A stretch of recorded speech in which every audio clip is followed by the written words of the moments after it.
25 to 26. She is clothed with strength and dignity. Amen po ba? You are clothed with strength and dignity. Hindi po basta-basta maging nanay eh. Yung pagdala pa lang from sinapupunan, 9 months.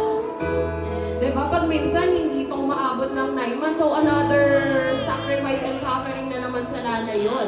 But the Lord is good because meron po tayong Diyos. Amen po ba? Kaya kung ano kung bakit kayo naririto, yung lalo na yung mga nanay natin, because pinapalakas tayo ng Panginoon. Amen po ba? Though wala pa akong baby, pero nakita ko po kasi kung paano ako pinalaki ng nanay ko, nakita ko kung paano siya naghirap. Tapos may kapatid ako, so paano siya nag-labor and everything, paano niya kami pinalaki. Dumadating sa point na walang food, pero by the grace of God, they can provide. Amen po ba? So doon ako naniniwala, talagang hindi lang salita ng Panginoon, pero may proof that you are blessed with dignity. Amen po ba? And sabi dito, she can laugh at the days to come. She can speak with wisdom and faithful instruction on her tongue. So hindi naman po, wala naman akong nakita, lalo na yung mother ko, kahit yung mga tita ko na nanay din, kayo din po, wala naman kayong, hindi kayo nagsabi ng hindi magandang bagay or nagturo ng hindi magandang bagay sa mga anak ninyo, even dun sa mga pamangkin nyo. So we are so blessed to have a mother. We are so blessed that I have titas. And we are so blessed because the Lord blesses us with the mother po. Amen tayo dyan?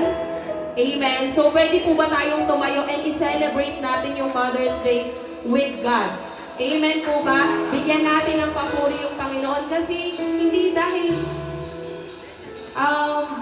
mabuti lang siya eh. Kung hindi, nandyan tayo because of Him. Amen po ba? Amen. Amen. Pwede po ba tayong tumayong lahat at manalangin? Hallelujah, Lord Jesus. Lord, we thank you for this day, Father. Lord, thank you for this gathering, this fellowship, Panginoon, Lord God, that we have the opportunity, Panginoon, Lord God, to celebrate this day, Panginoon, Lord God. Unang-una, we thank you, Panginoon, for the lives of every mother, Panginoon, Lord God, na naririto, Panginoon. Even yung mga pastora namin, Panginoon, Lord God, at yung mga kapatid namin, Lord God, na wala rito, Panginoon. We thank you, Jesus. Lord, patuloy na ibigay mo sa amin yung pagmamahal, yung fellowship na nagmumula sa iyo, Panginoon, Lord God. And bind us with one love, Panginoon, Lord Jesus. Lord, sa oras na ito, Panginoon, sa pag-aawitan namin, sa word mo, Panginoon, Lord God, hanggang sa fellowship namin mamaya, Panginoon, Lord God, we claim the victory in your name, Jesus. Lord, we thank you, we honor you, Jesus. This is your day, because this is the day that you have made, Panginoon, Lord God, and we will rejoice and be glad because you are our God, you are good, and you are great, Panginoon, Lord God. Lord, at yung sama dalangin namin, sa matamis na pangalan ng iyong anak na si Jesus. Amen. Blessed Sunday, Church. Blessed Sunday po, no? So, today, as we celebrate Mother's Day, no? Ang buong JDC Church po ay greeting you all. Happy Mother's Day po to everyone. Can we give a clap for all the mothers? So, yeah.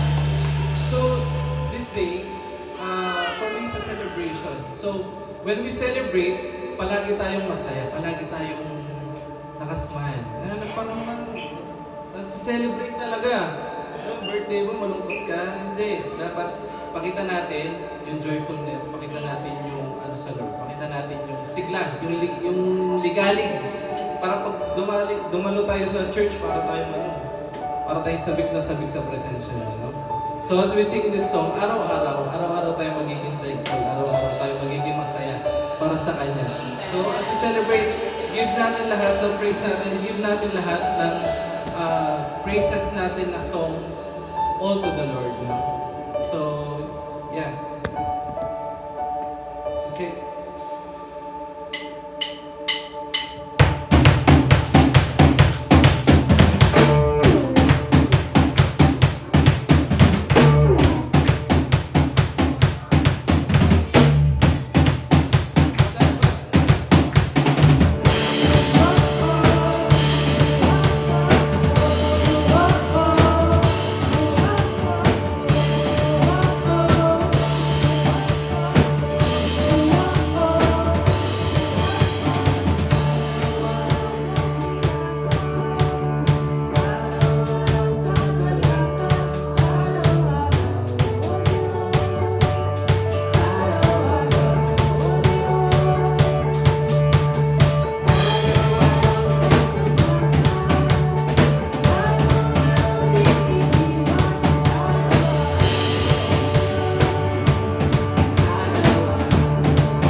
i-feel natin yung presensya ng Panginoon. I-feel natin na katabi lang natin siya. Nandiyan lang siya. I-lift natin yung worship natin. Huwag natin isipin yung katabi natin. Huwag natin isipin yung nasa likod natin, yung nasa harap natin. Kung nakikita ba ako na ganito ako mag-worship. As long as you and the Lord is having that connection, bigay natin to. Bigay natin itong buong worship natin.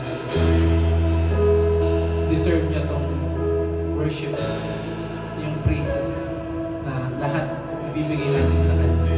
Kahit magwala pa tayo dito, kahit hindi natin makontain, as long as yun yung connection mo sa Lord, walang makakapigil sa'yo.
sa templo mo, Panginoon. Lord, as we proceed to our message, Lord, Lord, bless the word, bless the message,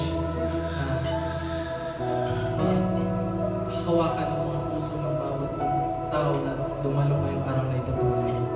Lord, as we proceed to our celebration, to our Sunday service, Panginoon, Lord,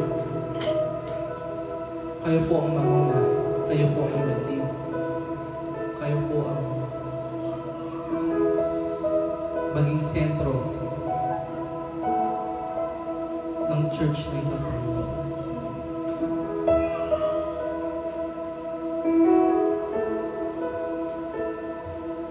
As per